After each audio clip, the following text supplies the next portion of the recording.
ಒಂದು ಕ್ಷಣ ಕಣ್ಣು ಮುಚ್ಚಿ ಯೋಚಿಸಿ. ನಿಮ್ಮ ಜೇಬಿನಲ್ಲಿರೋ ಆ ಪರ್ಸ್, ನಿಮ್ಮ ಮೊಬೈಲ್ನಲ್ಲಿರೋ ಆ ಬ್ಯಾಂಕಿಂಗ್ ಆ್ಯಪ್, ಅಥವಾ ನಿಮ್ಮ ಅಕೌಂಟ್ಗೆ ಪ್ರತಿ ತಿಂಗಳು ಕ್ರೆಡಿಟ್ ಆಗೋ ಆ ಸ್ಯಾಲರಿ ಮೆಸೇಜ್, ಇವೆಲ್ಲವೂ ನಿಮ್ಮನ್ನು ನೆಮ್ಮದಿಯಾಗಿ ಇಟ್ಟಿವೆಯಾ? ಅಥವಾ ನಿಮ್ಮ ದಿನದ 24 ಗಂಟೆಯೂ ನಿಮ್ಮ ತಲೆಯನ್ನ ಪ್ರೆಷರ್ ಕುಕ್ಕರ್ ತರ ಮಾಡಿವೆಯಾ? ನಮ್ಮ ಕರ್ನಾಟಕದಲ್ಲಿ ಒಂದು ಮಾತಿದೆ, ಹಣ ಅಂದ್ರೆ ಹೆಣನೂ ಬಾಯಿ ಬಿಡುತ್ತೆ ಅಂತ. ಆದ್ರೆ ಇವತ್ತು ನಾನು ನಿಮಗೆ ಹೇಳ್ತಿರೋದು ಹೆಣದ ಬಾಯಿ ಬಿಡಿಸೋ ಹಣದ ಬಗ್ಗೆ ಅಲ್ಲ. ಬದುಕಿರೋ ನಿಮ್ಮ ಇಡೀ ಜೀವನವನ್ನ ಸೈಲೆಂಟ್ ಆಗಿ ಸೂಸೈಡ್ ಕಡೆಗೆ ಅಥವಾ ಮಾನಸಿಕ ಗುಲಾಮಗಿರಿಗೆ ತಳ್ತಿರೋ ಆ ಇನ್ವಿಸಿಬಲ್ ಸೈಕಾಲಜಿಕಲ್ ವಾರ್ ಬಗ್ಗೆ. ನಿಮಗೆ ಗೊತ್ತಾ, ಬೆಂಗಳೂರಿನ ಸಿಲ್ಕ್ ಬೋರ್ಡ್ ಜಂಕ್ಷನ್ನಲ್ಲಿ ರಾತ್ರಿ 9 ಗಂಟೆಗೆ ಐಷಾರಾಮಿ ಆಡಿ ಕಾರ್ನಲ್ಲಿ ಕೂತು ಹಾರ್ನ್ ಮಾಡ್ತಿರೋ ಸಾಫ್ಟ್ವೇರ್ ಇಂಜಿನಿಯರ್ ಸಾಫ್ ಹೃದಯದಲ್ಲೂ ಅದೇ ಒಂದು ರೀತಿಯ ಸೈಲೆಂಟ್ ಫಿಯರ್ ಇರುತ್ತದೆ. ಇತ್ತ ಕಡೆ ನಮ್ಮ ಉತ್ತರ ಕರ್ನಾಟಕದ ವಿಜಯಪುರ ಅಥವಾ ಬಾಗಲಕೋಟೆಯ ಬಿಸಿಲಿನಲ್ಲಿ ಎಕರೆಗಟ್ಟಲೆ ಜೋಳದ ಫಸಲು ಇಟ್ಕೊಂಡು ಮಳೆಯ ಕಾಯ್ತಿರೋ ಅಣ್ಣನ ತಲೆಯಲ್ಲೂ ಅದೇ ಫಿಯರ್ ಇರುತ್ತದೆ. ಇಬ್ಬರ ಪ್ರೊಫೆಷನ್ ಬೇರೆ, ಇಬ್ಬರ ಲೈಫ್ ಸ್ಟೈಲ್ ಬೇರೆ.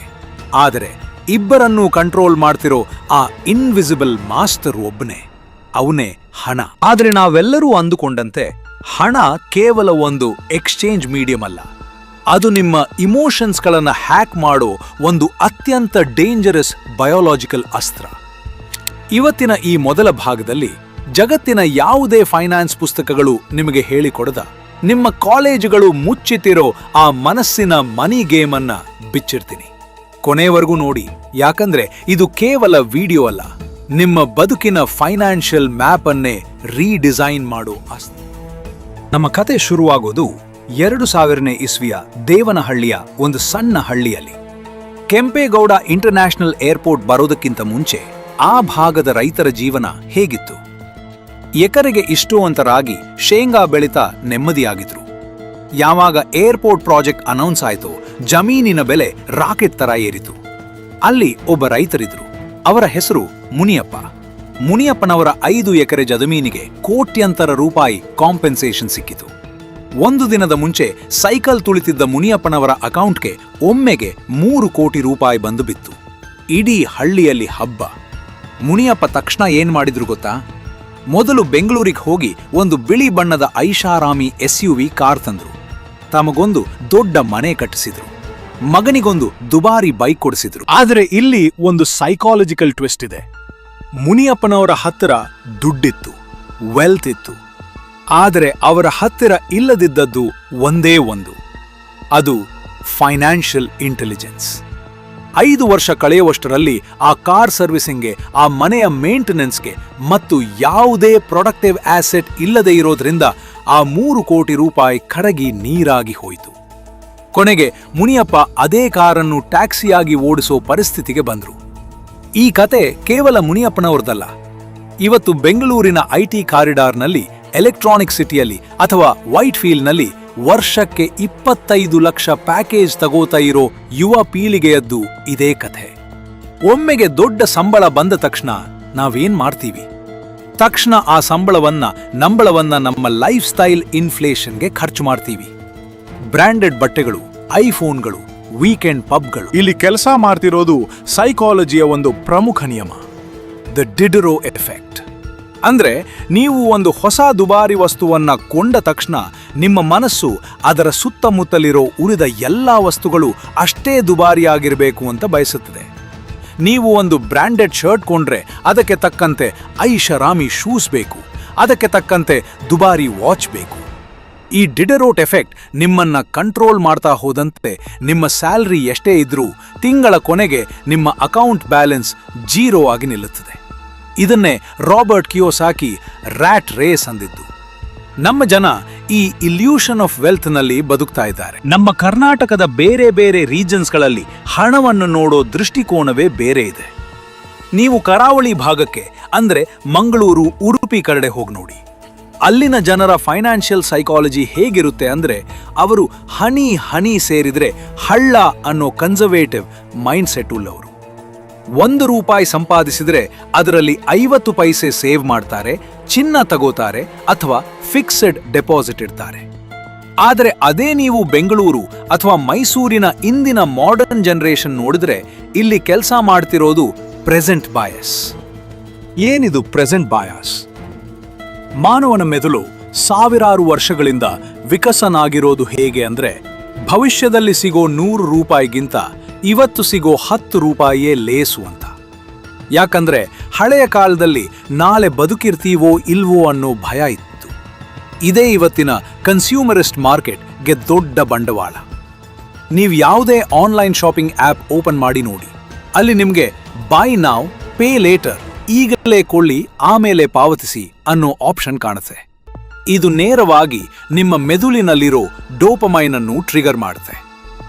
ನಮಗೆ ಆ ವಸ್ತುವನ್ನ ಇವತ್ತೇ ಕೈಯಲ್ಲಿ ಹಿಡಿಯೋ ಆತುರ ಇರುತ್ತೆ, ಆದರೆ ಅದರ ಸಾಲವನ್ನ ಮುಂದಿನ 12 ತಿಂಗಳು ನಮ್ಮ ರಕ್ತ ಮಾಂಸವನ್ನ ಹಿಂಡಿ ತೀರಿಸಬೇಕು ಅನ್ನೋ ಲಾಜಿಕ್ ಆ ಕ್ಷಣದಲ್ಲಿ ಮರೆತು ಹೋಗಿರುತ್ತೆ. ಇದು ಕೇವಲ ವೈಯಕ್ತಿಕ ನಿರ್ಧಾರ ಅಲ್ಲ, ನಮ್ಮ ಇಡೀ ಸಮಾಜ ಇವತ್ತು ಸಾಲದ ಮೇಲೆ ರನ್ ಆಗ್ತಿದೆ. ಒಂದು ಕಾಲದಲ್ಲಿ ನಮ್ಮ ತಂದೆ ತಾಯಂದಿರು ಒಂದು ಮನೆ ಕಟ್ಟಬೇಕು ಅಂದ್ರೆ ಇಡೀ ಜೀವನದ ಗಳಿಕೆಯನ್ನ ಉಳಿಸಿ ರಿಟೈರ್ಮೆಂಟ್ ವಯಸ್ಸಿನಲ್ಲಿ ಮನೆ ಕಟ್ತಿದ್ದರು. ಆದರೆ ಇವತ್ತು 25 ವರ್ಷದ ಹುಡುಗ ಕೆಲಸಕ್ಕೆ ಸೇರಿದ 6 ತಿಂಗಳಲ್ಲೇ ಹೋಮ್ ಲೋನ್, ಕಾರ್ ಲೋನ್ ಅಂತ ಇಡೀ ಬದುಕನ್ನ ಬ್ಯಾಂಕ್ಗಳಿಗೆ ಗಿರ್ವಿ ಇಡ್ತಿದ್ದಾನೆ. ಇದು ಹೆಮ್ಮೆಯ ವಿಷಯನಾ? ಖಂಡಿತ ಅಲ್ಲ. ಇದು ನಿಮ್ಮ ಫೈನಾನ್ಷಿಯಲ್ ಫ್ರೀಡಮ್ ಅನ್ನು ಹುಟ್ಟುತ್ತಲೇ ಚಿವುಟಿ ಹಾಕೋ ಒಂದು ಸೈಲೆಂಟ್ ಟ್ರ್ಯಾಪ್. ಆದರೆ ಆ 2 ದಿನದ ಹೊಗಳಿಕೆಯ ನಂತರ ಆ ತಂದೆ ಮುಂದಿನ 10 ವರ್ಷ ಅನುಭವಿಸೋ ಸಾಲದ ನರಕ ಯಾರಿಗೂ ಕಾಣಲ್ಲ. ಇದನ್ನ ಸೈಕಾಲಜಿಯಲ್ಲಿ ಸ್ಟೇಟಸ್ ಆಂಗ್ಸೈಟಿ ಅಂತ ಕರೀತಾರೆ. ಅಂದ್ರೆ ಸಮಾಜ ನನ್ನನ್ನ ಎಲ್ಲೋ ಬಡವ ಅಂತ ಕೀಲಾಗಿ ನೋಡಿಬಿಡ್ತದೋ ಅನ್ನೋ ಭಯ. ಇದೇ ಭಯ ಇವತ್ತು ಕಾರ್ ಮಾರ್ಕೆಟ್ ಅಲ್ಲೂ ಕೆಲಸ ಮಾಡ್ತಿದೆ. ಬೆಂಗಳೂರಿನ ಟ್ರಾಫಿಕ್ನಲ್ಲಿ ನೀವೇನಾದ್ರೂ ಗಮನಿಸಿದ್ರೆ ಇವತ್ತು ಹ್ಯಾಚ್ ಬ್ಯಾಕ್ ಕಾರ್ಗಳಿಗಿಂತ ಕಾಂಪ್ಯಾಕ್ಟ್ SUVಗಳೇ ಜಾಸ್ತಿ ಕಾಣಿಸುತ್ತವೆ. IT ಎಂಪ್ಲಾಯೀಸ್ ತಮಗೆ ಆ ಕಾರ್ನ ನಿಜವಾದ ಅವಶ್ಯಕತೆ ಇಲ್ಲದಿದ್ದರೂ ಪಕ್ಕದ ಕ್ಯೂಬಿಕಲ್ ಅಲ್ಲಿ ಕೂತಿರೋ ಕೊಲೀಗ್ ಹೊಸ ಕ್ರೆಟಾ ಅಥವಾ ಸೆಲ್ಟೋಸ್ ತಗೊಂಡ ಅಂತ ತಾವು ಹೋಗಿ EMI ಮೇಲೆ ಕಾರ್ ಬುಕ್ ಮಾಡ್ತಾರೆ. ನಿಮ್ಮ ವೆಲ್ತ್ ನಿಮ್ಮ ಅಕೌಂಟ್ನಲ್ಲಿ ಎಷ್ಟು ಹಣ ಇದೆ ಅನ್ನೋದ್ರ ಮೇಲೆ ನಿರ್ಧಾರ ಆಗಲ್ಲ, ನೀವು ಜಗತ್ತಿಗೆ ತೋರಿಸ್ಲಿಕ್ಕೋಸ್ಕರ ಎಷ್ಟು ಹಣವನ್ನ ವೇಸ್ಟ್ ಮಾಡ್ತಾ ಇದ್ದೀರಿ ಅನ್ನೋದ್ರ ಮೇಲೆ ನಿಮ್ಮ ಬಡತನ ನಿರ್ಧಾರ ಆಗ್ತಿದೆ. ಹಣದ ಅತ್ಯಂತ ಡಾರ್ಕ್ ಸೈಡ್ ಅಂದ್ರೆ ಇದೆ. ಅದು ನಿಮ್ಮನ್ನ ಸಮಾಜದ ಕಣ್ಣಿನಲ್ಲಿ ಶ್ರೀಮಂತನನ್ನಾಗಿ ತೋರಿಸಿ ನಿಮ್ಮ ಒಳಗೆ ನಿಮ್ಮನ್ನ ಜೀವಂತವಾಗಿ ಕೊಲ್ಲುತ್ತದೆ. ಈಗ ಒಂದು ಮುಖ್ಯವಾದ ಪ್ರಶ್ನೆ, ಹಾಗಾದ್ರೆ ನಿಜವಾದ ಶ್ರೀಮಂತರು ಯಾರು? ಅವರು ಹೇಗೆ ಯೋಚಿಸ್ತಾರೆ? ನಿಮಗೆ ಮೈಸೂರು ಒಡೆಯರ್ಸ್ ಅಥವಾ ಇತಿಹಾಸದ ದೊಡ್ಡ ದೊಡ್ಡ ಮರ್ಚೆಂಟ್ಗಳ ಉದಾಹರಣೆ ಬೇಡ. ಇವತ್ತಿನ ಇನ್ಫಾರ್ಮೇಶನ್ ಯುಗದಲ್ಲಿ ಯಾರ ಹತ್ತಿರ ರಿಯಲ್ ವೆಲ್ತ್ ಇರುತ್ತದೋ ಅವರು ಎಂದಿಗೂ ತಮ್ಮ ಶ್ರೀಮಂತಿಕೆಯನ್ನ ಹೊರಗೆ ಪ್ರದರ್ಶನ ಮಾಡಲ್ಲ. ಅವರು ಬಳಸೋದು ಸೈಲೆಂಟ್ ವೆಲ್ತ್ ಅನ್ನೋ ಕಾನ್ಸೆಪ್ಟ್. ಬಡವ ಮತ್ತು ಮಧ್ಯಮ ವರ್ಗದವನು ದುಡ್ಡನ್ನ ತನಗೆ ಬೇಕಾದ ವಸ್ತುಗಳನ್ನು ಕೊಳ್ಳಲು ಬಳಸಿದ್ರೆ, ಶ್ರೀಮಂತನು ದುಡ್ಡನ್ನ ತನ್ನ ಸಮಯವನ್ನು ಕೊಳ್ಳಲು ಬಳಸ್ತಾನೆ. ಹೌದು, ಹಣದ ನಿಜವಾದ ವ್ಯಾಖ್ಯಾನ ಇರೋದೇ ಇಲ್ಲಿ. Money is the tool to buy your time control. ನಿಮಗೆ ಇಷ್ಟ ಬಂದಾಗ, ಇಷ್ಟ ಬಂದ ಜಾಗದಲ್ಲಿ, ಇಷ್ಟ ಬಂದವರ ಜೊತೆ ಕೆಲಸ ಮಾಡೋ ಸ್ವಾತಂತ್ರ್ಯ ಇದೆಯಲ್ಲ, ಅದೇ ನಿಜವಾದ ವೆಲ್ತ್. ಆದರೆ ನಮ್ಮ ಕರ್ನಾಟಕದ ಬಹುತೇಕ ಯುವಕರು ಈ ರಹಸ್ಯವನ್ನ ತಿಳಿಯದೆ ಕೇವಲ ಶೋ ಆಫ್ ಸಂಸ್ಕೃತಿಗೆ ಬಲಿಯಾಗ್ತಿದ್ದಾರೆ.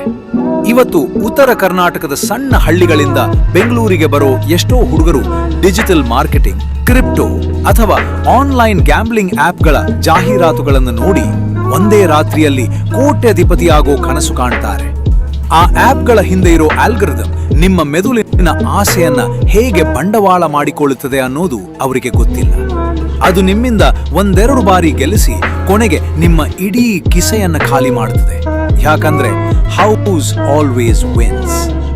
ಹಣ ಅನ್ನೋದು ಒಂದು ಬೆಂಕಿಯ ತರ. ಅದನ್ನು ನೀವು ಸರಿಯಾಗಿ ಬಳಸಿದ್ರೆ ಅದು ನಿಮ್ಮ ಅಡುಗೆ ಮನೆಯ ಅನ್ನ ಬೇಯಿಸುತ್ತದೆ. ಅದೇ ನೀವು ಅದಕ್ಕೆ ಗುಲಾಮನಾದರೆ ಇಡೀ ನಿಮ್ಮ ಜೀವನದ ಕಾಡನ್ನೇ ಸುಟ್ಟು ಭಸ್ಮ ಮಾಡುತ್ತದೆ.